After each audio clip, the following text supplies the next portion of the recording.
Alors, 9h01, on va commencer. On veut commencer à 9h avec la marge d'erreur, ça fait 9h01 pour être sûr que les gens aient l'information. D'abord, merci d'assister à ce webinaire. C'est mon 5e webinaire en 10 ans.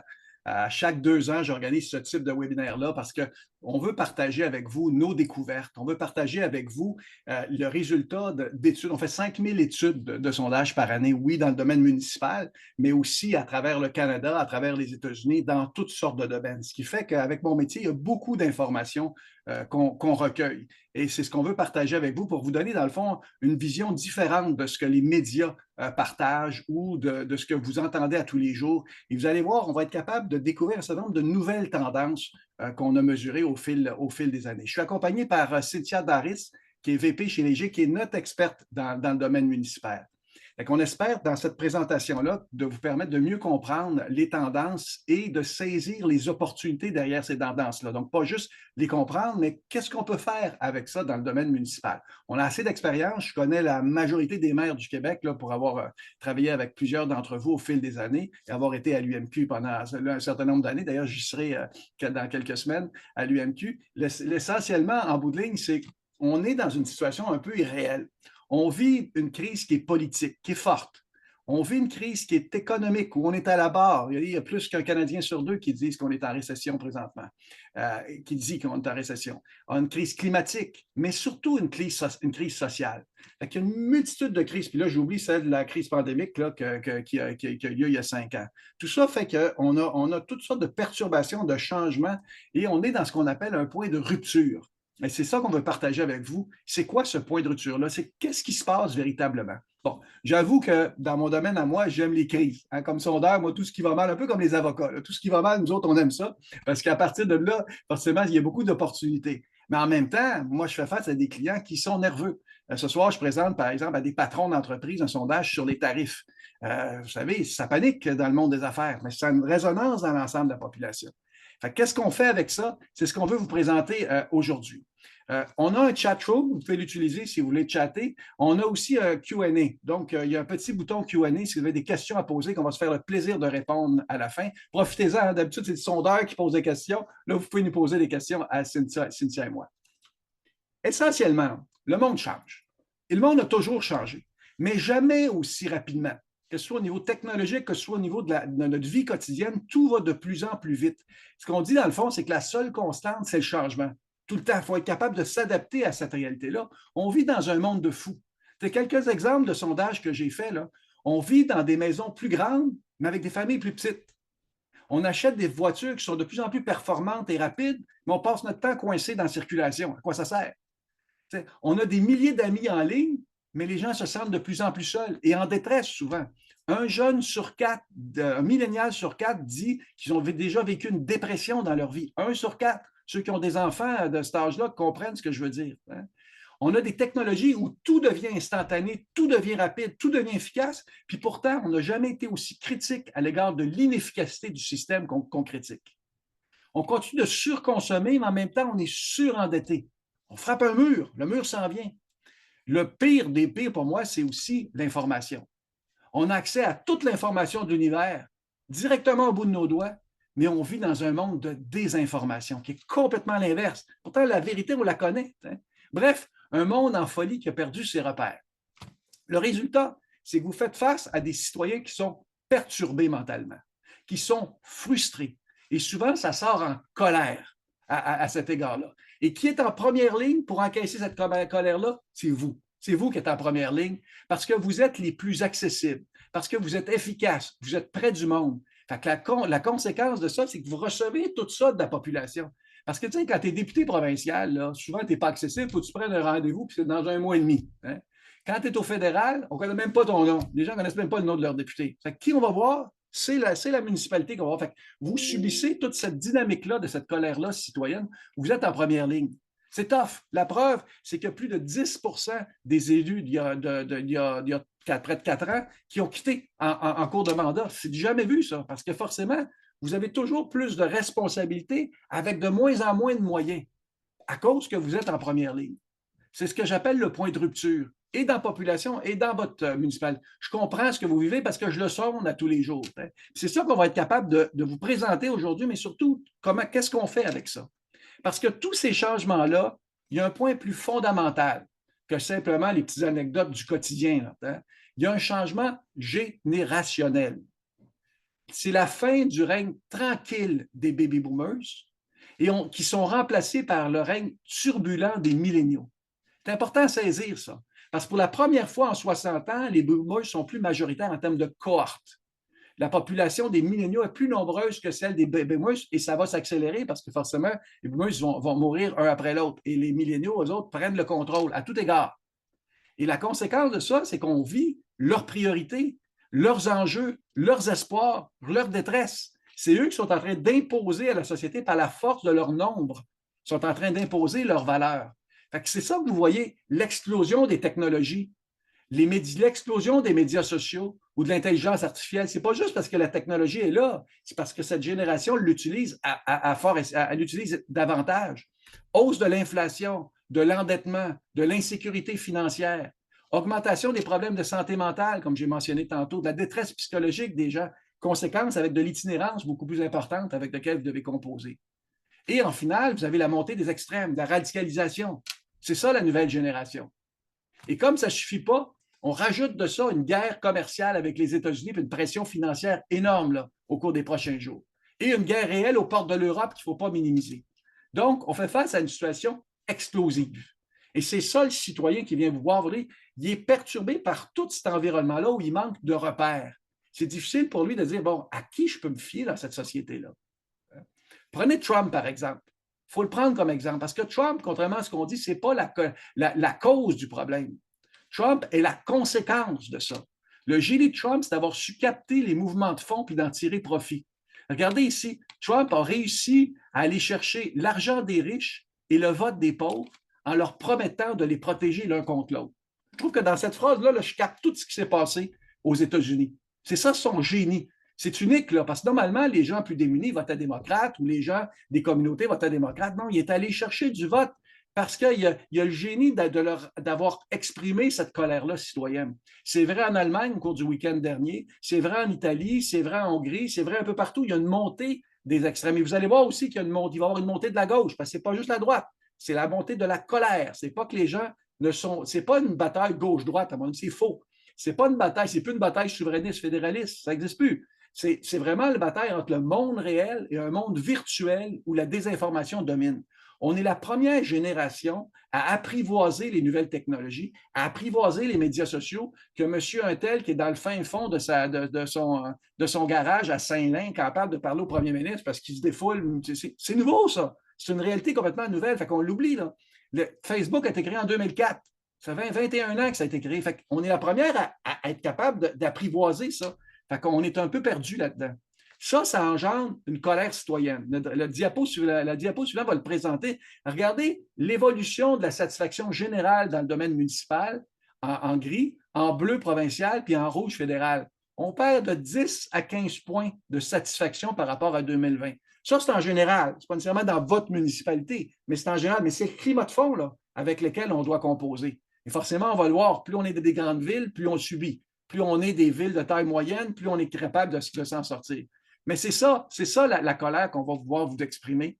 Et l'esprit général, c'est ça, c'est que les électeurs, la perception des électeurs, c'est votre réalité. Il faut être capable de les saisir parce que c'est eux, dans le fond, qui imposent leur volonté. Il faut être capable de saisir ça. On n'a pas toutes les réponses aux questions aujourd'hui, mais j'en ai quelques-unes. On dit souvent que in the beginner's mind, there are many possibilities. In the expert mind, there are few.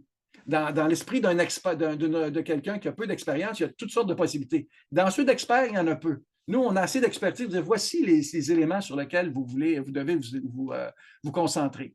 Parce qu'au-delà du bruit, il faut regarder le signal. Il faut être capable d'avoir les tendances lourdes. Puis moi, mon travail, c'est de vous donner des repères concrets, mesurables, réels, parce qu'au milieu de ce chaos puis de cette désinformation-là, il y a toujours des clés et des opportunités.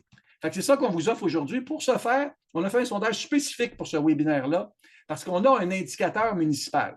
Puis de cet indicateur-là, on essaie de créer des normes au Québec.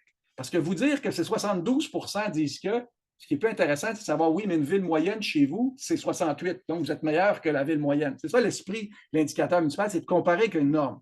Aujourd'hui, on va vous parler de la norme globale. Forcément, c'est beaucoup plus complexe que ça. Là, on résume en quelques mots. Là. Puis n'hésitez pas si vous avez des questions là-dessus au fur et à mesure.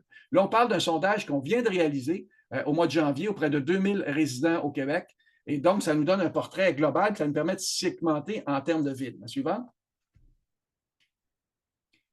Donc, il y a 3 éléments sur lesquels on va travailler aujourd'hui. La première, c'est les priorités citoyennes. Où sont-elles? Elles changent. Il faut être capable de les saisir. Vous n'avez, dans le fond, cette information-là, mais là, on va la mesurer. C'est quoi la réalité des priorités? Les enjeux de gestion que vous avez et la communication active. Comment communiquer avec cette nouvelle génération-là et cette nouvelle réalité-là. La suivante.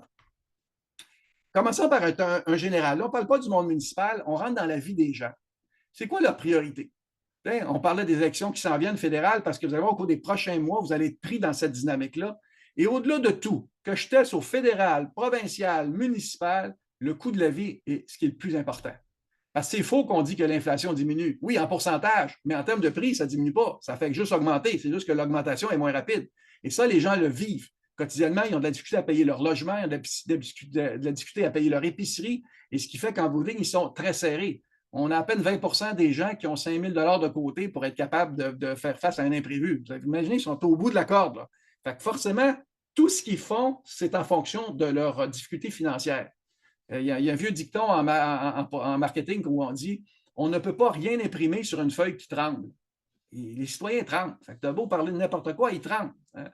Puis ce qu'on a remarqué aussi au fil des années, c'est que les gens savent ce qu'ils ne veulent pas, mais ce n'est pas clair ce qu'ils veulent. Vous voyez, dans l'élection fédérale, le mouvement Mark Carney, qui est un mouvement qui est gonflé artificiellement, parce que dans un premier temps, les acteurs voulaient se débarrasser du gouvernement actuel, de M. Trudeau particulièrement. Ensuite de ça, M. Poilievre, il y a une certaine résistance à l'égard de Poilievre en disant c'est qui cet individu-là? Là, il arrive un nouveau qu'on ne connaît pas, et là, vous voyez là, le défoulement des citoyens. Une montée comme ça de 20 d'intention de vote, j'ai vu ça quelques fois au Québec, mais jamais au Canada anglais. On dit souvent, nous, qu'au Canada anglais, quand ça bouge de 3 c'est l'hystérie collective. Quand ça bouge de 20 au Québec, on appelle ça une saute d'humeur. C'est arrivé. Mais ça, au Canada anglais, c'est nouveau. Ça va se dégonfler au cours des prochains, puis on verra la réalité, ce qui va se passer. Mais sur le fond des choses, c'est ça que les gens attendent. La lutte à l'inflation, la gestion des finances publiques. On rajoute la santé. Vous voyez, la santé est au 3e rang. Pendant 15 ans de temps, elle était au 1er rang. Et là, vous voyez monter l'accès au logement. Inflation, gestion des taxes et impôts et accès au logement, c'est quoi là? C'est la préoccupation des jeunes. Parce que c'est la montée des jeunes qui arrive, qui impose. Parce qu'aujourd'hui, dans le fond, c'est les jeunes qui ont davantage de préoccupations sur le logement. Oui, les personnes âgées aussi, mais dans une moins grande proportion. Les personnes âgées sont davantage préoccupées par la santé, mais les jeunes, moins en moins par la santé. Vous voyez, fait que les priorités changent parce que la nouvelle génération avance. Là, je vais vous lancer une hypothèse, pas une hypothèse, une réalité qui va vous déstabiliser. À chaque année, on vieillit d'1 an. Pas trop déstabilisé? Mais ça, derrière ça, ça veut dire quoi? Ça veut dire que les milléniaux vieillissent d'1 an. Et la conséquence, c'est qu'ils deviennent plus nombreux. Ils sont plus nombreux, c'est eux qui imposent.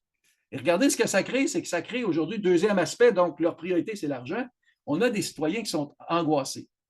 81 actuellement se sentent concernés par la guerre tarifaire. Au cours des prochaines semaines, vous avez beau faire ce que vous voulez, là, les gens sont pris dans le 25 de tarif que veut imposer Trump. Est-ce qu'il va l'imposer sur tout? Est-ce qu'il va l'imposer sur certains aspects? Le 4 mars, ça va faire un mois. Le 12 mars, il a dit qu'il imposait sur l'acier et l'aluminium. Ça part la guerre. Et vous allez voir la réplique canadienne qui va arriver, qui va amplifier le mouvement, et la réplique ensuite supplémentaire des États-Unis. C'est pas fini, là, cette histoire-là. Deuxième, 50 comme je vous l'ai dit, pensent qu'on est en récession. C'est pas vrai, on n'est pas en récession. Oui, le produit intérieur brut du Québec a chuté de 0,5 au dernier trimestre, là, mais ça prend 3 trimestres consécutifs pour être en récession. Mais l'impression générale, c'est qu'on est en récession. Suivant. 46 vivent de paye en paye. Ça, c'est juste une statistique. Mais derrière ça, il y a de l'angoisse. Derrière ça, il y a des citoyens là, qui sont à leur bureau actuellement, ou à leur maison, dans le salon, puis ils disent hey, comment je fais pour payer mes billes? Et là, on arrive en bout de ligne, on dit comment? Là, on arrive avec des nouveaux projets, des dépenses publiques. La personne dit je ne suis pas capable de payer.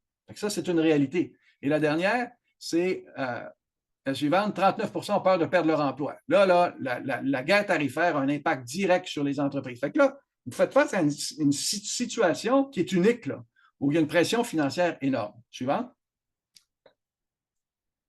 Ici, ce que ça crée, c'est les nouvelles priorités. Vous voyez, à gauche, quel est, selon vous, l'enjeu le plus important dans votre municipalité? C'est un peu le système d'entonnoir. Je dis, voici la société, là, on va arriver directement dans les municipalités. Et ce qu'ils s'attendent de vous, premier enjeu, c'est l'accès au logement. Être capable de, et soit financièrement, soit d'avoir accès à des logements, ça devient la priorité numéro un. C'est ça qu'ils attendent de vous comme réponse. Fait que si la ville ne répond pas à ça ou n'a pas un certain nombre de réponses ou au moins une écoute, vous êtes à côté de la traque. Là. Deuxième, c'est toutes les infrastructures, routes, trottoirs et tout ça. Là, forcément, les gens en veulent toujours plus. Compte de taxes et impôts fonciers. Il y a une petite subtilité derrière ça qu'on va parler tout à l'heure. C'est que oui, il y a une préoccupation normale, là, mais est-ce qu'on a dépassé le cap du possible? On va revenir sur ça tout à l'heure. Cynthia va en parler. Sans-abri, pauvreté, problèmes de santé mentaux, ça, c'est quelque chose qui augmente de façon importante dans les municipalités, parce que ça, c'est quelque chose qui est réel. Gestion, développement résidentiel et commercial qui arrive au 5e rang. À droite, on leur demande est-ce qu'ils en font assez? Fait que leur première priorité, c'est le logement, et de l'autre côté, la réponse non. Ceux qui n'en font pas assez. 73% de vos citoyens disent qu'ils vous n'en faites pas assez. Fait que, vous voyez, c'est là qu'il faut être capable d'être au diapason de la population. Vous ne pouvez pas tout régler, mais au moins focuser sur les enjeux qui vous permettent d'avoir une population qui est davantage à l'écoute. Suivant. Maintenant, dans un même match, on a posé la question, selon vous, les municipalités doivent-elles investir davantage pour agir dans les domaines suivants?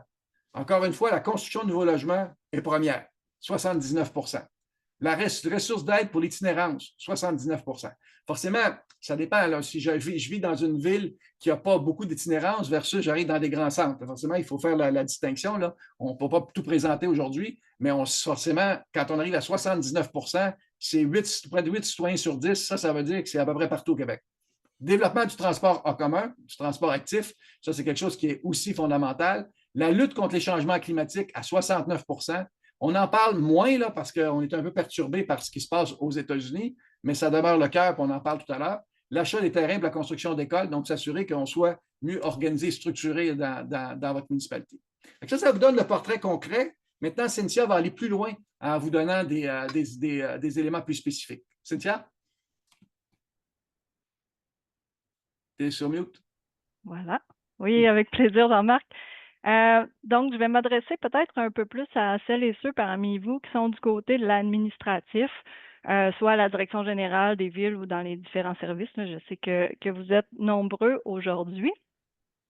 Donc, les données qu'on vous présente là, sont issues de, Jean-Marc en parlait rapidement, de notre modèle qui s'appelle l'indicateur municipal. Vous savez, dans l'indicateur municipal, il y a plus d'une soixantaine de variables qu'on mesure à toutes les années pour vous fournir des normes, pour vous fournir du benchmark, pour que vous puissiez vous comparer là, le résultat de votre municipalité aux municipalités de taille similaire.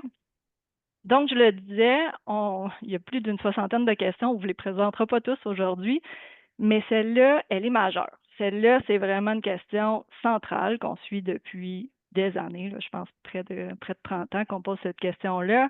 Et c'est la question générale de satisfaction générale envers les services municipaux.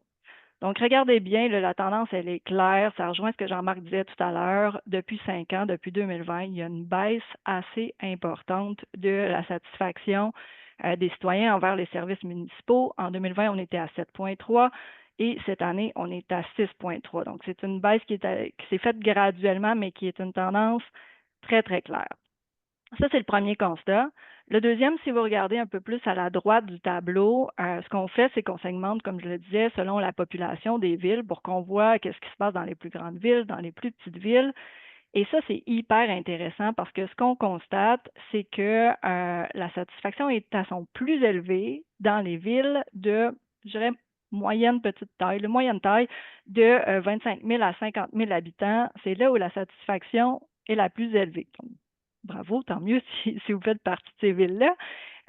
Ceci dit, au contraire, là où la satisfaction est à son plus bas, c'est dans nos 5 plus grandes villes, là, celles de 250 000 habitants et plus, où elle se chiffre à 5,8 sur 10. Les administrations sont jugées sévèrement, j'en conviens, mais moins que les élus. Donc, les élus, ça, c'est exactement la même question, mais qu'on a posée cette fois à l'égard de satisfaction à l'égard de votre maire ou mairesse. Donc, rappelez-vous, on était à 6,3 pour la qualité des services, on est à 5,8 sur 10 pour la satisfaction envers le travail des élus. Donc, les élus ont subi la même baisse, la même colère depuis la pandémie là, que ce qu'on remarque à tous les paliers de gouvernement et ce qu'on remarque pour les services municipaux. Et encore une fois, c'est particulièrement vrai dans les grandes villes, celles de 250 000 et plus, où la satisfaction envers les élus est à 5,1. Si tu me permets Celle... Oui, un vas-y. commentaire sur celui-là. 5,8, c'est beaucoup plus élevé que le provincial. Vous voyez en bas, vous avez le 38 ou le fédéral qui est à 32 là, fait qu'il y a une critique à l'égard important. D'ailleurs, le premier qui s'en va en élection, c'est lui qui va vivre ça de façon plus difficile.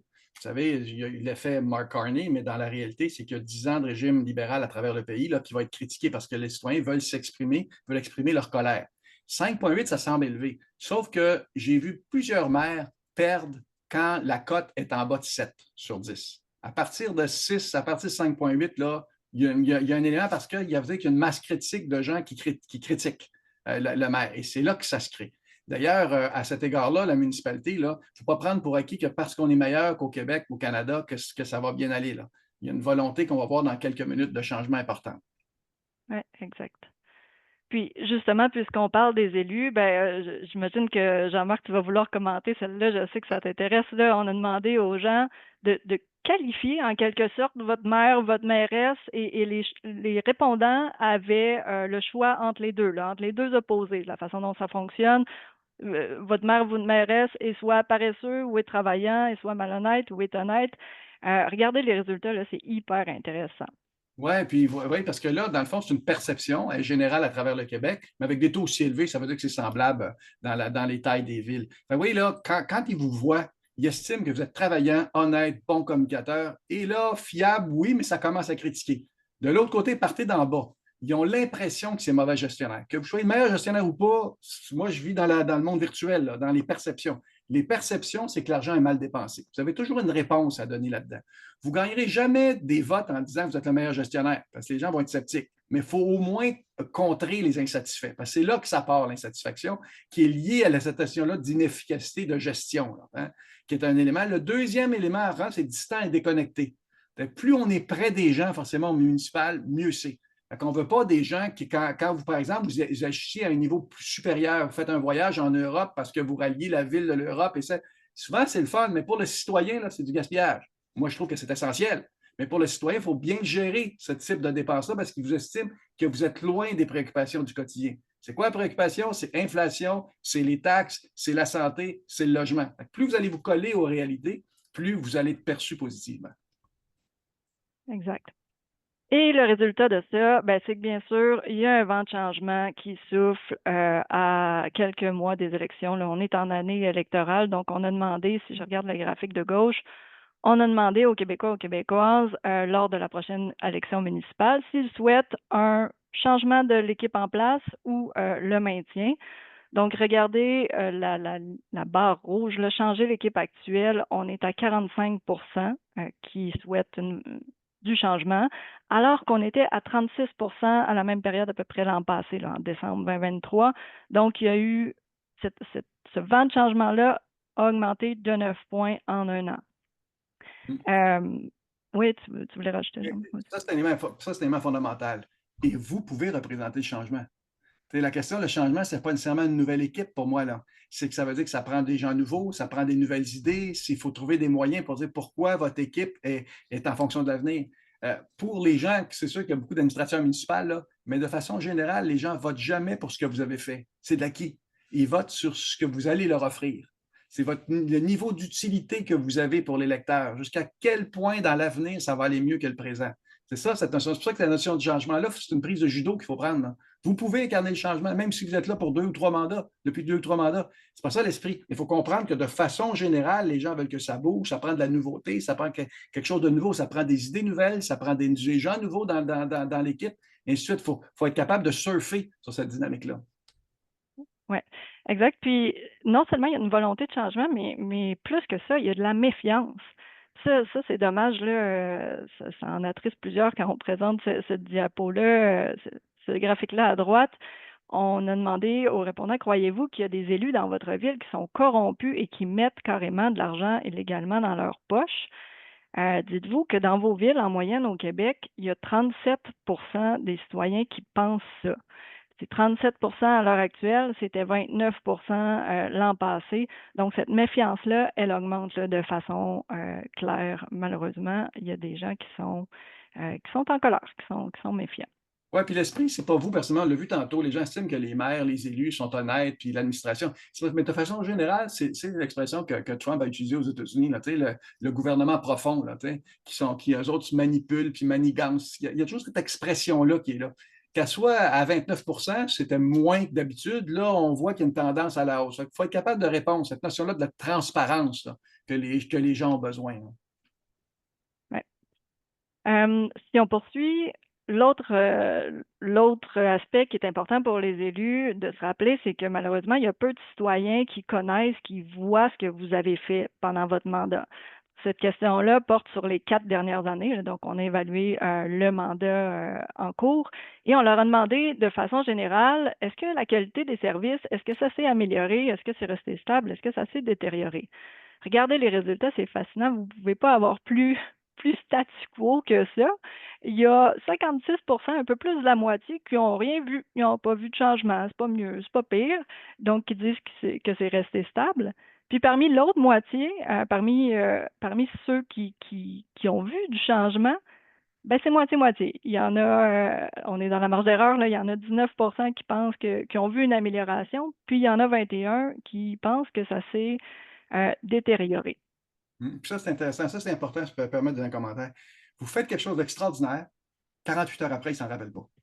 Puis vous pensez que l'information est partie, la communication s'est faite, puis ça, c'est la répétition qui fait la différence. Il faut être capable quand vous avez quelque chose qui est formidable, continuer à le dire et à le redire et à le redire. Il faut être capable de partager cette communication-là. Ça prend au moins une dizaine de communications pour que les gens soient capables de se rappeler de ce qui s'est passé. C'est la même chose dans le domaine publicitaire. Là. Ça prend un certain nombre de répétitions du message. Fait que souvent, on prend pour acquis que le citoyen va le reconnaître. Oui, les gens de votre entourage, ceux qui sont informés, mais dans la population, c'est plus difficile. Les gens sont inondés d'informations, puis au bout de 48 heures, ils ont à peu près oublié ce qui s'est passé 2 jours avant. Et on a une preuve encore plus concrète que ça, là, ici, plus détaillée, là, je dirais, de leur perception de ce qui s'est amélioré ou ce qui s'est détérioré depuis 4 ans. En fait, on a mesuré 8 services ou 8 aspects de la vie municipale. Puis pour chacun, on a demandé on a demandé aux citoyens de nous indiquer si, selon vous, ça s'est détérioré, est-ce que c'est resté stable ou est-ce que ça s'est amélioré dans leur municipalité. Puis regardez, je vous invite à regarder à l'extrême droite le différentiel qu'on a calculé, plus 22, moins 8, moins 25. C'est tout simplement le différentiel entre le c'est amélioré entre la barre rouge et le c'est détérioré, la barre noire. Et ce qui frappe, là, évidemment, quand on regarde cette diapo-là, c'est que il y en a juste un qui est positif. Il y a juste les pistes cyclables tout en haut à plus 22 où les citoyens ont perçu une amélioration qui est claire, qui est évidente, qui est visible. Pour tous les autres, le différentiel, il est dans le négatif. Donc, si on regarde le pire, entre guillemets, la circulation routière, pardon, à moins 36 de différentiel. La vie économique et les commerces, les gens ont l'impression que ça s'est détérioré, moins 25, les rues et les trottoirs, moins 18. La sécurité qui a toujours été un indicateur stable au fil des ans, là, depuis qu'on mesure l'indicateur municipal, c'est quelque chose qui habituellement ne bouge pas. Puis là, les gens ont l'impression que ça s'est détérioré. 23 on dit que c'est pire qu'il y a 4 ans. Donc, ça montre clairement là, ici qu'il y a une tendance là, qui est généralisée. Une surprise dans cette étude-là, puisqu'on aurait pu croire, bien sûr, bon, il y a de la méfiance, qu'il y a un climat de colère. On aurait pu croire que sur le niveau de taxation, les citoyens auraient jugé qu'il est inacceptable. Et là, j'ai inversé un peu mes tableaux. Là, je suis dans le graphique de droite, mais regardez, le niveau de taxation foncière est encore jugé acceptable à 50 il y a un 42 qui ne le trouve plus acceptable. Et notez aussi qu'il y a une baisse. Là, depuis l'an passé, on avait 57 qui le jugeaient acceptable. Cette fois-ci, on a 50. Donc, c'est encore à la limite. Les gens sont capables de faire la part des choses quand même. Là, donc, ils sont capables de voir que, somme toute, c'est à la limite pour le niveau de taxe foncière. Et si je reprends le graphique de gauche, donc on les a invités cette fois-ci à faire une comparaison. Jean-Marc parlait plus tôt à quel point c'est important que leurs élus soient aperçus, que leurs élus, que leur administration soient aperçus comme de bons gestionnaires. Donc, on a demandé aux Québécois de se comparer, de comparer leur municipalité. Pensez-vous qu'elle est mieux gérée, qu'elle est moins bien gérée ou qu'elle est aussi bien gérée que les autres municipalités environnantes, pardon. Donc là, quand on se compare, on se console, c'est-à-dire on pense qu'on est en majorité, que c'est à peu près partout pareil. Donc, les problèmes qu'on vit, vous n'êtes pas seul. C'est le cas dans les autres municipalités aussi. Mais moi, je pense qu'il y a eu beaucoup d'efforts sur les villes au niveau de la taxation, là, parce que peu de villes ont augmenté leur taxation plus que le taux d'inflation, là, parce que ça, c'est un argument qui était assez solide. Il y a beaucoup d'efforts, parce que ça, c'est vraiment pour moi une surprise. Parce que les gens, à tout égard, quand on teste la disponibilité financière des gens, ils sont très, très critiques. Et là, on est dans le fond à la limite, là, mais c'est acceptable. Exact. La taxation est encore acceptable. Ce qui est plus acceptable, c'est le coût du logement comme tel. Donc, on l'a vu, c'est la première priorité maintenant dans le monde municipal et on leur a demandé, est-ce que, selon vous, c'est accessible ou c'est abordable? Non seulement le prix pour acheter une maison, donc on a beaucoup parlé du prix de l'immobilier, mais aussi le coût pour louer un appartement. Et dans les deux cas, la majorité, près de 2 tiers, plus du 2 tiers des gens nous disent que non, c'est plus abordable dans leur municipalité. 69 trouvent que c'est inabordable pour l'achat d'une propriété et 66 pour un appartement. Ouais, puis ça, c'est boosté par les jeunes qui n'ont pas accès au logement parce que le logement est trop élevé. Fait que c'est cette nouvelle jeunesse-là qui arrive, il y a un article ce matin dans la presse là, qui parle de ceux qui veulent acheter là, leur première maison. Là. Et forcément, il y a tellement d'obstacles financiers pour se rendre jusque-là. Mais c'est vraiment la préoccupation majeure. Ça prend une réponse aux citoyens à cet égard-là. Oui. Puis la conséquence de ça, ben, précisément à cause de cette explosion des coûts du logement, ben, c'est que ça devient très difficile pour les citoyens d'essayer, même s'ils voulaient déménager. Donc, ce qu'on voit ici, là, c'est si vous deviez déménager, dans quelle mesure pensez-vous que ce serait facile pour vous de trouver selon vos besoins? Ben, ce serait difficile pour 70 des gens. Puis ce que ça crée, ben, c'est qu'il y a moins de mobilité, le marché est moins actif. La statistique qui est à droite, là, près d'un citoyen sur 4 envisage de déménager dans une autre municipalité au cours des 5 prochaines années. Bien, avant ça, on était plus autour de 30, 32 de mémoire la dernière fois. Donc, il y a moins, il y a un marché qui est moins actif, puis il y a des gens qui ont simplement plus les moyens de déménager, tout simplement. Sur les communications, on trouvait ça important parce que, bon, on sait qu'aujourd'hui, il y a plusieurs personnes qui nous écoutent, là, qui travaillent pour le service des communications des villes, nos clients, on les salue d'ailleurs. Et on voulait vous dire, les gens qui travaillent en com, vous avez toute mon admiration, particulièrement les gens qui travaillent en communication municipale. C'est difficile, votre métier. On le sait, faut que vous preniez des enjeux. C'est des enjeux hyper complexes, c'est des enjeux qui sont techniques, qui sont souvent invisibles, les infrastructures, les aqueducs.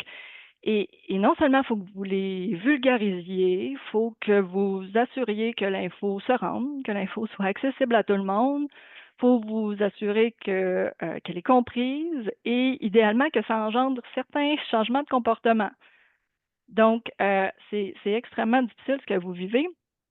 Puis, en plus de tout ça, idéalement, on vous demande de faire ressentir des émotions aux citoyens. La phrase qui est là, elle est puissante. Ça dit les électeurs ne se souviendront pas de ce que vous avez dit, ni même de ce que vous avez promis ou de ce que vous avez fait. Les électeurs, par contre, vont toujours se rappeler de ce que vous leur avez fait ressentir.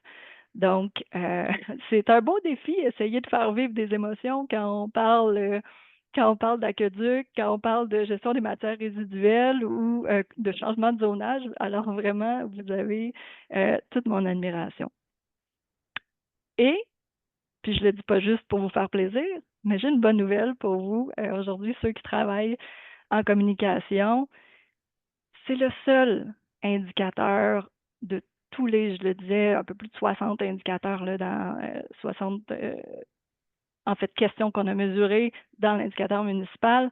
c'est le seul qui a augmenté depuis l'an passé, c'est la qualité des communications. Donc, en janvier 2025, plus de 3/4, 76% des citoyens se disent satisfaits de la qualité des communications de leur municipalité. L'an passé, ils étaient 68, donc c'est une hausse de 8 points qui est significative et vous méritez des félicitations pour ça. Donc, on s'est aussi intéressé, bien sûr, oui, la qualité des communications, mais quels sont les différents outils, quels sont les différents médias que les citoyens souhaitent qu'on utilise pour communiquer avec eux. Et le constat qui se dégage ici, c'est que le multimodal est là pour rester. On s'en sort pas. Il faut tout offrir. Il faut offrir à la fois du web, il faut être présent sur les réseaux sociaux. Il faut même, en 2025, continuer à faire des envois postaux. Il y a encore 32% des gens qui veulent leur bulletin municipal envoyé par la poste. Bon, ça a baissé un peu, là. On était 39 pour le bulletin municipal papier. On est à 32, mais quand même, il faut continuer à offrir du multimodal parce que, ben, vous le savez, les différentes générations ne communiquent pas de la même façon, ne s'informent pas de la même façon. Donc, toute la gamme, là, si vous travaillez avec nous, ceux qui travaillent avec Guillaume et son équipe, qui est fabuleuse, que je salue d'ailleurs, lorsqu'on vous donne ces résultats-là pour votre municipalité, évidemment, on le ventile selon les différents groupes d'âge, fait que vous voyez vraiment comment il faut orienter vos communications. Et c'est important que le multimodal est important parce que les gens sont tellement sceptiques à l'égard de l'information qu'on envoie. Ça prend un certain nombre de temps avant que ça travaille dans l'esprit des gens. On a parlé de 10 fois tout à l'heure. Il faut être capable de l'accrocher s'ils le voient sur le bulletin par courriel. Je trouve ça intéressant. Si ça se rajoute sur les médias sociaux, ça prend une crédibilité. Si en plus sur le bulletin, on le mentionne puis que le message est cohérent entre l'un et l'autre, bien là, on commence à créer cette dynamique-là qu'on veut créer. C'est important d'entourer le répondant. C'est le principe, dans le fond, de la publicité. La publicité, il faut que tu l'accroches partout pour qu'elle soit capable de te rejoindre.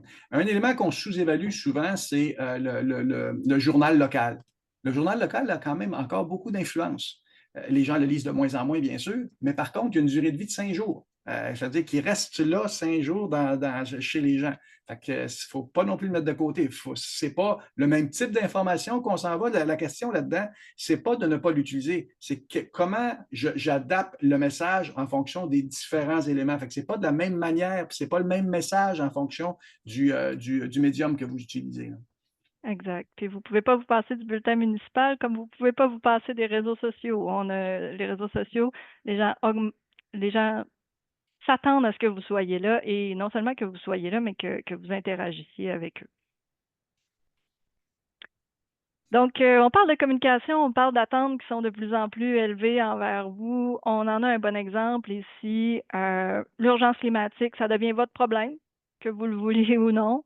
Les gens s'attendent à ce que vous ayez des politiques claires. Dans le graphique qu'on voit ici, ce sont les politiques qu'on appelle ESG, donc environnementale, sociétale, gouvernance. Les attentes sont élevées à ce niveau-là. Vous n'avez pas le choix. En 2025, 72% des citoyens souhaitent que vous ayez des mesures en ce sens. Oui, puis c'est un élément qu'on va faire une diapo là, ou deux diapos là-dessus, mais l'esprit général derrière ça, c'est que les changements climatiques deviennent concrets pour les gens. Quand tu reçois ta facture d'assurance, tu t'aperçois que ça commence à monter. Quand tu vois qu'il y a de plus en plus d'inondations dans les municipalités autour de toi, tu t'aperçois que ça commence à monter. Quand tu t'aperçois que la chaleur est extrême, avant, c'était un peu théorique, les changements climatiques. Ça va arriver. Là, aujourd'hui, ça se rapproche de plus en plus du quotidien des gens. Fait que c'est pas vrai qu'il faut mettre ça de côté en disant qu'il y a une nouvelle mode et que les gens ne veulent pas qu'on gaspille notre argent. Non, c'est une condition essentielle, ça, au niveau de chacun des paliers de gouvernement, de chacun des paliers de gouvernement.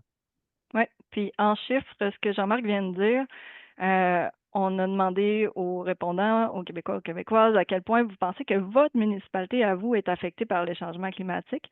C'est 38% qui ont dit, qui croient qu'elle est affectée directement. Donc, c'est plus vrai que c'est juste ailleurs, c'est plus vrai que c'est juste en Californie ou en Floride, c'est réel. Puis, ils attendent un leadership de votre part à cet égard-là. Donc, plus concrètement, comment on fait ça? Se positionner en tant que leader au niveau municipal. Donc, quel rôle devrait jouer la municipalité dans dans la lutte contre les changements climatiques à l'échelle locale? Ben, ce que les citoyens pensent, c'est que la municipalité devrait encourager des initiatives, devrait, oui, être au front, être un leader, mais pas imposer. C'est subtil, là, vous allez me dire 45-40, mais on est davantage dans la ligne rose, là, qui est la municipalité devrait encourager des initiatives en environnement plutôt que les imposer. Et comment on fait ça? Encourager, ben, encore plus concrètement, dans le graphique de droit, on leur a demandé quelles actions devraient être priorisées. Et bon, vous voyez qu'il y en a plusieurs là, qui vont dans le sens d'encourager, c'est bien d'encourager des programmes, de mettre en place des politiques, de sensibiliser les citoyens aussi, ça fait partie de votre rôle. Mais si vous voulez un impact plus, je dirais, plus direct, plus visible, plus concret, planter des arbres. C'est C'est clair correct. comme ça. Oui, oui, vas-y, Un Jean-Marc. commentaire là-dessus. Vous savez, mon père, c'est lui qui a créé le ministère de l'Environnement, Marcel Léger. L'environnement, ça a toujours fait partie de la famille. Là. Mais je me rappelle de ce que j'appelle, mon père me parlait de la technique Jean Drapeau. J'ai connu, j'ai un certain âge, fait que je l'ai connu. Jean Drapeau, ce qu'il faisait, lui, c'est qu'il se faisait attaquer parce qu'il avait développé une industrie où il avait vendu un terrain, où il a fait quelque chose qui n'est pas nécessairement pro-environnemental et il ne répondait jamais à cette critique-là parce que ça amplifiait le problème. Ce qu'il faisait le lendemain, c'est que tu voyais qu'il a planté 1000 arbres à tel endroit. C'était toujours sa réponse. Il plantait des arbres. Fait que quand il s'est critiqué, il plantait des arbres. Ce que je veux dire, c'est que là-dessus, c'est que dans ce débat-là, c'est un débat perdant. Vous avez été critiqué pour quelque chose. Moi, j'étais vous, là, je prendrais la critique, je passerai à autre chose. Vous n'êtes pas obligé de tout corriger les problèmes. Amenez juste l'enjeu au bon endroit. Sur les changements climatiques, l'approche doit être positive. Les gens sont écœurés de se faire dire que ça va mal, c'est difficile, puis ainsi de suite. Là. Ils veulent avoir des porte-paroles. J'ai fait une conférence auprès des directeurs de communication de tous les mouvements écologiques. Là, il était autour de 300 au Québec. Puis c'est ça l'esprit général qui ressortait de ça, c'est que les gens veulent une approche positive face au changement climatique. C'est pour ça qu'on parle d'encourager, sensibiliser et non pas obliger. Il faut vraiment que ça demeure positif, sinon il y a un blocage psychologique et on passe à autre chose. Exact. Et pour la suite, oui, vas-y, Jean-Marc, je te Là-dessus, laisse la parole. c'est une diapo qui est importante de saisir parce qu'on demande sur une échelle de 0 à 10, c'est ce qui est probable que vous recommandiez à des amis de vivre dans votre municipalité. Ça a l'air d'une question simple, là, mais ça prend du temps pour trouver la bonne question, pour être capable de mesurer, dans le fond, jusqu'à quel point les gens sont des ambassadeurs ou des détracteurs. Prenez juste la colonne rouge. Là. La colonne rouge, c'est en 2025. Donc, vous avez 33 des citoyens au global qui sont des détracteurs, qui parleraient de façon pas positive. Certains négatifs, mais pas positifs de la ville, alors que de l'autre côté, vous avez 25 qui eux donnent une note importante là, qui est là. L'intérêt, ce n'est pas juste ce chiffre-là, c'est de voir la tendance. Prenez par exemple en 2020, les mêmes chiffres, c'était 20 de détracteurs, 37 d'ambassadeurs. Fait que j'avais 2 fois plus de gens qui étaient positifs à l'égard de la ville que de gens négatifs. Aujourd'hui, c'est l'inverse. C'est pour ça que vous recevez tellement de critiques. C'est ce monde-là, c'est le tiers de la population qui critique sur quelque chose, là, qui ne sont pas des ambassadeurs. Quand je regarde ça, là, la clé pour vous de succès, c'est d'identifier le 25 d'ambassadeurs en rouge. C'est eux autres qu'il faut être capable d'identifier. Vous avez un citoyen sur 4 qui porte le message. Il faut les nourrir d'informations. Ils ont besoin d'avoir voici les 3 faits pourquoi que ma municipalité est exceptionnelle. Il faut les nourrir pour qu'ils deviennent vos ambassadeurs. Parce que quand vous dites quelque chose, c'est correct, mais ça a moins d'impact que quand un tiers dit quelque chose sur vous. C'est eux autres, la clé, c'est de nourrir. Parce qu'un électeur insatisfait en parle en moyenne à 10 autour de lui. Ça, c'était à l'époque. Aujourd'hui, il en parle à 1000 followers. Pourquoi les critiques viennent de partout? Ben, c'est ça. De cette diapo-là, elle exprime tout. Quelqu'un qui était insatisfait avant, il en parlait à quelques amis, il chialait un peu, puis ça se terminait, c'était fermé. Aujourd'hui, on est dans un monde ouvert où les gens critiquent, se font un plaisir de critiquer. D'ailleurs, c'est l'esprit général des médias sociaux. Si tu veux avoir des clics, il faut que tu sois critique. Fait que le monde sont hyper critiques. Quand vous regardez sur X ou sur Blue Sky ou nommez-les tous, là, ça a l'air que le monde sont tous d'extrême droite, vont tous voter pour le PPC de Maxime Bernier, puis sont tous tellement. C'est pas ça la réalité. C'est juste que pour qu'il y ait des clics, ils sont obligés, dans le fond, d'être très agressifs et plus agressifs. Le lendemain, là, ils ne se rappellent même pas de la critique qu'ils vous ont envoyée. Moi, je sais, je travaille avec beaucoup d'élus et d'administration, ils sont toujours offusqués de ce que les gens disent. Je vous dis là, que la majorité des gens ne se rappellent même pas que la semaine passée, ils vous ont envoyé une critique virulente. C'est comme une thérapie, ça, quand il s'en va, ces médias sociaux. Il ne faut jamais le prendre personnel, il faut avoir une certaine distance. La clé, c'est de ne pas répondre, c'est de générer des ambassadeurs. Plus vous avez des gens qui vous défendent et qui vous défendent directement, mieux c'est. C'est ça la gestion pour moi de la communication avec cette critique-là. Suivante. Globalement, là, ça chiale, là, mais pourtant, on est quand même un des peuples les plus heureux au monde. C'est ça qui est un peu surprenant. Regardez ces 3 questions. Ma ville est un bon endroit pour élever ma famille. Ceux qui sont dans des accords, 15 plutôt en accord 26 fortement en accord 59 26 ou 59 85 des gens. Là, ils sont en colère, ça va mal, ça critique. Mais en bout de ligne, là, ils sont heureux pareil. Et ça, je vous dis que c'est thérapeutique, la critique aujourd'hui. C'est comme tu fais partie de la réalité, fait que ça. Mais dans la vraie vie, là, ma ville est un bon endroit pour vivre. Dans la vraie vie, je suis fier de vivre dans ma ville à 82 puis l'économie locale se porte bien. Fait que, vous avez comme une double réalité entre la réalité du monde qui sont heureux actuellement, là, ils vivent dans leur municipalité, ils sont heureux. Mais ce qui n'empêche pas qu'ils sont exigeants. Il y a un niveau d'exigence élevé là, qui est là parce que le système tel quel, pour eux, il n'est pas assez efficace par rapport à ce qu'ils vivent quand ils s'en vont chez Walmart ou quand ils s'en vont chez Costco ou autre. Là, tout fonctionne. Ça. La pression est forte sur la performance et la productivité. Mais sur le fond, là, le peuple est heureux. C'est important de comprendre. Et ça, votre travail, c'est de partager ce type d'informations-là. Le travail, c'est de partager les succès parce qu'il existe cette réalité-là positive et on ne voit que la réalité négative. Il faut être capable de la propulser, cette dynamique-là. Un bon leader, j'ai 6 éléments que j'aimerais que vous reteniez de la présentation. Il nous reste deux slides, puis après, on pourra répondre aux questions qu'on a. Le premier élément, là, quand il y a une volonté de changement, il faut être capable de surprendre. Appropriez-vous la volonté de changement. Ce n'est pas contre vous la volonté de changement, c'est avec vous. Il faut la saisir. Le deuxième élément, c'est de démontrer votre efficacité comme gestionnaire. Ça prend une position défensive. Là. Vos bons coups, là, vous ne les partagez pas suffisamment.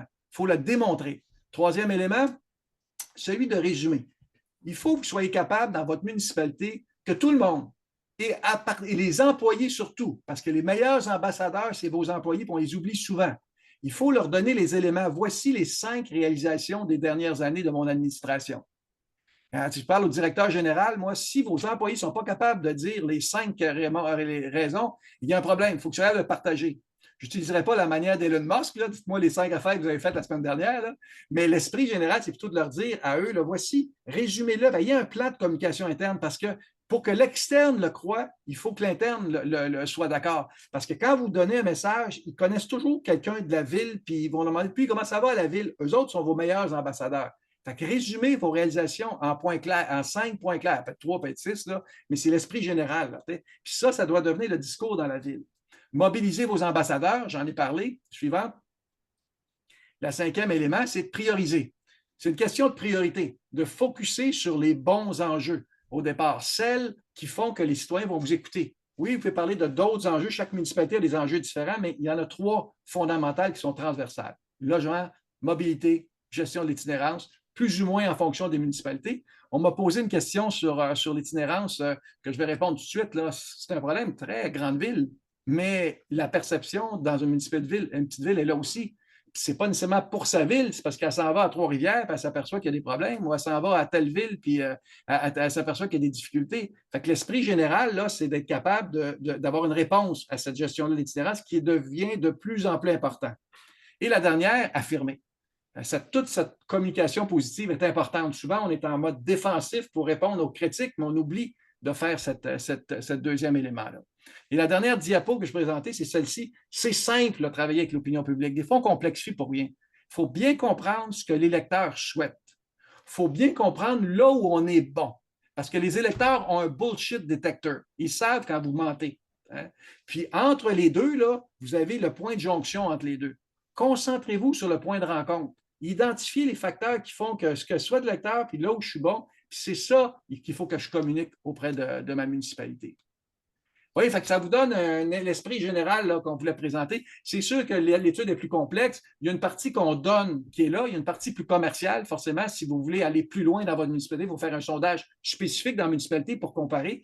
Puis aussi avoir toutes les autres données, parce que dans un indicateur, vous avez qu'est-ce qu'ils pensent des pompiers, des policiers, nettoyage des rues, l'eau potable. Bon, il y a plein d'autres arguments qui sont là. Mais au départ, quand même, il y a quelque chose pour moi qui nous permet de vous aider, de vous donner, dans le fond, de vous éclaircir. Puis j'espère que vous avez apprécié. Je vais répondre aux questions dans le Q&A. J'ai quelques questions dans le Q&A. C'est ça, la perception de l'itinérance, comme je l'ai mentionné, là, c'est une perception des médias. Oui, c'est parce que les médias vivent aujourd'hui, il y a davantage d'opinions que de nouvelles. Prenez la presse. Vous allez avoir l'opinion de la personne sur la nouvelle avant la nouvelle.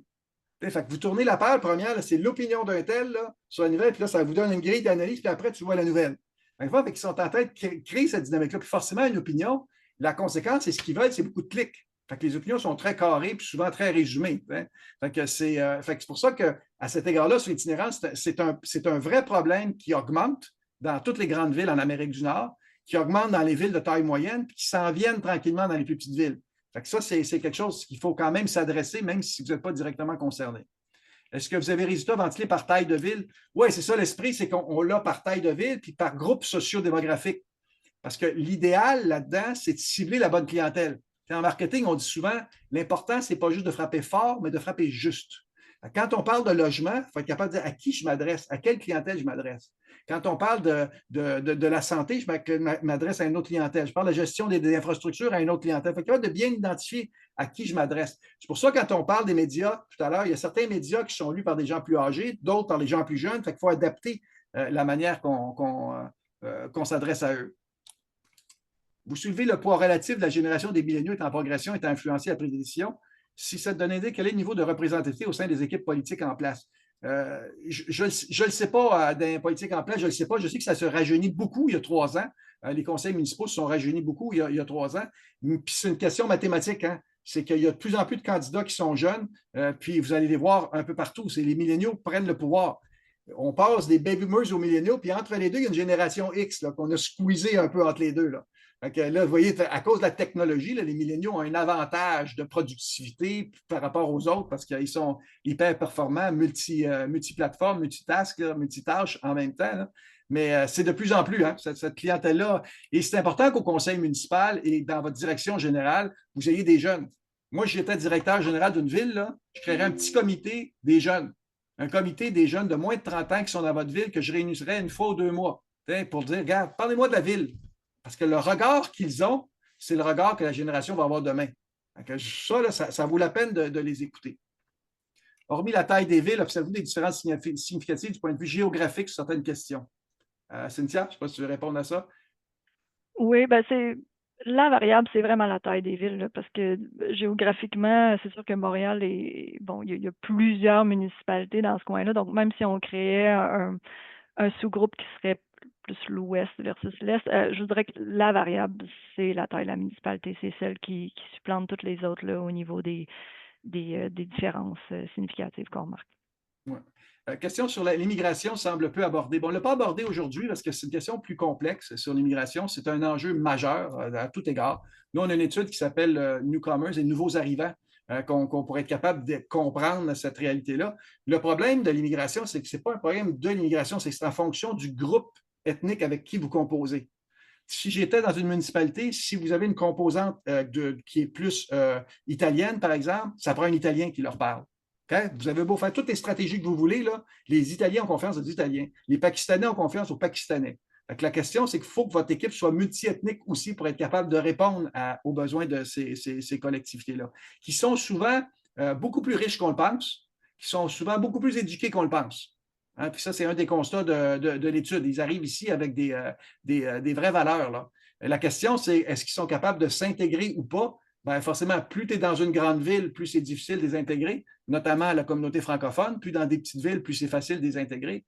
Mais c'est un vrai problème. Mais forcément, dans l'étude plus générale, on a ces questions-là sur l'immigration qui demeure un enjeu là, qui n'est pas encore sous contrôle, là, ici et ailleurs. Vous savez, à Toronto, par exemple, une statistique juste pour le plaisir de la chose, 47% des gens qui vivent à Toronto présentement sont nés à l'extérieur du pays. 1 sur 2. 52% parlent une autre langue à la maison que le français ou l'anglais. Hein? C'est quand même quelque chose. Mais l'important, ce n'est pas les voir dans un tout, c'est le voir par communauté. La communauté chinoise est totalement différente de la communauté latino-américaine. Fait que chacun a des réalités, des repères qui est différent. Est-ce qu'il y a une corrélation entre le salaire moyen des villes et leur satisfaction envers les municipalités? Autrement dit, des gens qui sont plus âgés sont moins inquiets ou plus critiques. Il y a une relation directe avec l'âge en premier, là, parce que nous autres, là, comme sondeurs, là, dans tout ce que je fais, l'âge est le facteur clé. Parce que les jeunes, quelqu'un qui a 30 ans a les mêmes valeurs que quelqu'un de 30 ans qui vit dans une autre ville ou même dans un autre pays. T'sais, ils vont chercher les mêmes, ils achètent les mêmes produits, écoutent la même musique, regardent les mêmes films, ils ont les mêmes difficultés. Puis ça change par génération. Fait que le facteur âge est le premier. Les plus critiques sont les gens de 35-50 ans. Là. Cette clientèle-là du milieu, là, qui a une pression financière énorme en plus des difficultés qu'ils ont de la vie, c'est ceux qui sont les plus critiques. C'est l'âge qui est le plus important, beaucoup plus que le salaire. Parce que le salaire, ça a moins d'impact sur l'influence sur la satisfaction dans ces questions-là, dans les questions municipales. Avez-vous des réponses genrées qui montraient des perceptions différentes selon que l'élu soit un homme ou une femme, selon que l'élu soit un homme ou une femme? Pas vraiment. Je pense que c'est une bonne question, là, mais pas vraiment. Si la mairesse est une femme ou que ce soit un homme, là, non, non. Le plus difficile, c'est de se faire élire. Après, quand vous êtes élu, là, il n'y a plus de différence. Il n'y a plus de différence. C'est sûr que la femme a toujours un élément de plus à démontrer. Il faut qu'elle soit hyper compétente, encore plus que les hommes pour faire élire. Mais à partir du moment où ils sont élus, moi, quand j'en mesure la satisfaction d'un gars des maires là, ou des conseils municipaux ou du directeur général, qu'il soit un homme ou une femme, ça a zéro impact. Malgré l'augmentation du poids démographique des milléniaux, reste que ce sont davantage 55 plus qui se déplacent voter. À vous des données à propos de l'augmentation de l'intérêt des Grecs à la politique municipale. Tellement raison. Ça, c'est le taux de votation est la clé. Hein? Vous voyez, il y a une élection en Ontario demain, là, puis nous, on a sondé en Ontario, puis forcément, la clientèle de 55 et plus, c'est celle qui va voter. Hein? Ou la partielle dans Terrebonne, c'est la clientèle âgée qui va voter, qui est davantage. Là. Sauf que dans une élection générale, c'est différent au Québec, là, le taux de votation augmente. Là. Les jeunes, souvent, là, ce n'est pas eux qui ont le plus d'importance au moment du vote, mais c'est eux qui créent la dynamique. Quand on a vu la montée de Jack Layton, par exemple, c'est les jeunes d'abord. Moi, dans les sondages, j'ai dit, qu'est-ce qui se passe? Là? Les 18-24 ans sont pour Jack Layton. Ensuite, ça a été 35. Ensuite, ça a été 55. L'effet Trudeau, 2015, c'est le même effet. Ça part des jeunes, puis ça monte. Hein? C'est pour ça que les jeunes, souvent, vont voter moins, mais ils ont énormément d'importance sur la dynamique électorale. Ça part toujours d'une victoire. Moi, sur Mark Carney, ce que je regarde actuellement, c'est les jeunes. Puis, il y a moins d'impact chez les jeunes. C'est Pierre Poilievre qui a un impact chez les jeunes encore. On dit, hop, là, vous savez, ces gens-là vont influencer parce que c'est eux qui sont les plus actifs dans une campagne électorale. Parmi les indicateurs que vous présentez, lequel est le plus important devrait influencer les priorités et actions municipales? Par exemple, avec le CSAT, le NPS, les questions. Toutes ces techniques, CSAT, c'est mesure de satisfaction, NPS, c'est Net Promoter Score, différentes techniques qui sont faites.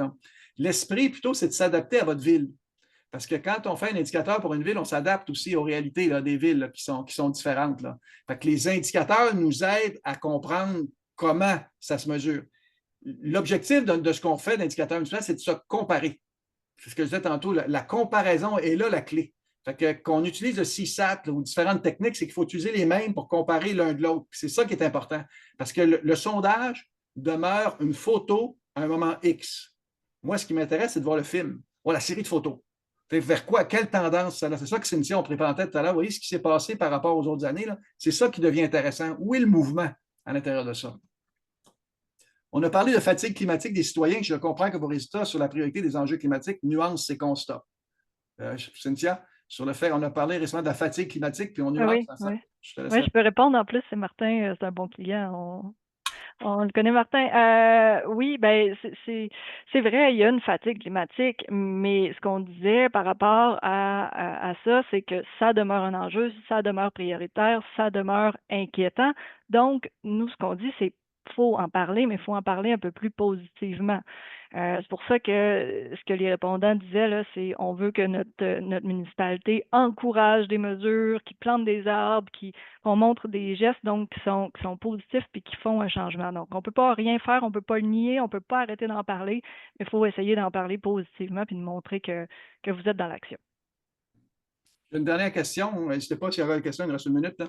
On observe un plus grand nombre de femmes que d'hommes qui nous suivent sur Facebook. C'est exactement ce que je disais tantôt. Chaque média a sa clientèle, puis tu ne lis pas Facebook de la même manière que LinkedIn.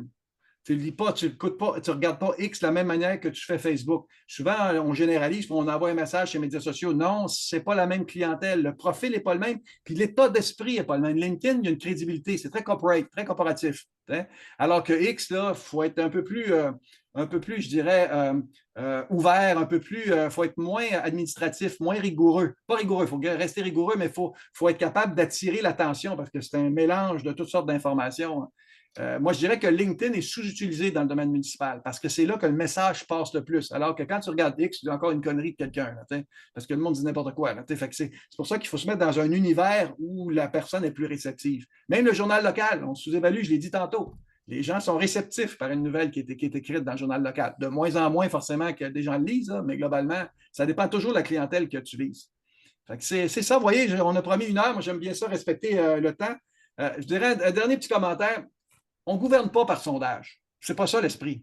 C'est que le sondage vous donne le niveau de courage que vous avez besoin pour passer une mesure. Est-ce que vous avez le vent dans le dos ou le vent dans le face? Ça, c'est extrêmement important. Puis d'être capable aussi de s'inscrire dans les mouvements du temps. Vous voyez les priorités sur le logement, sur la santé qui est toujours là, sur la taxation, sur l'itinérance. Il faut être capable de s'inscrire là-dedans. Si vous voulez que quelqu'un vous écoute, comprenez d'abord, soyez d'abord à l'écoute de la personne, comprenez sa difficulté, essayez de répondre à sa préoccupation. Après, il va être prêt à vous écouter. C'est comme ça qu'on gère cette colère-là citoyenne qui est encore là aujourd'hui et qui risque de continuer au cours des prochains mois. Voilà, j'espère que vous avez apprécié. On aime ça partager cette information. C'est mon plaisir, moi, comme patron d'entreprise, de partager ce qu'on a découvert. Puis forcément, si vous voulez aller plus loin, vous pouvez contacter Cynthia ou Michael Lavergne chez nous pour être capable d'avoir plus d'informations. Cette présentation-là est disponible gratuitement. On va vous l'envoyer d'ailleurs à ceux qui ont participé à cet événement, à ce webinaire-là. Voilà. Merci tout le monde d'avoir été là. Merci, Cynthia. Merci. Merci. Au revoir. Bonne journée. Au revoir.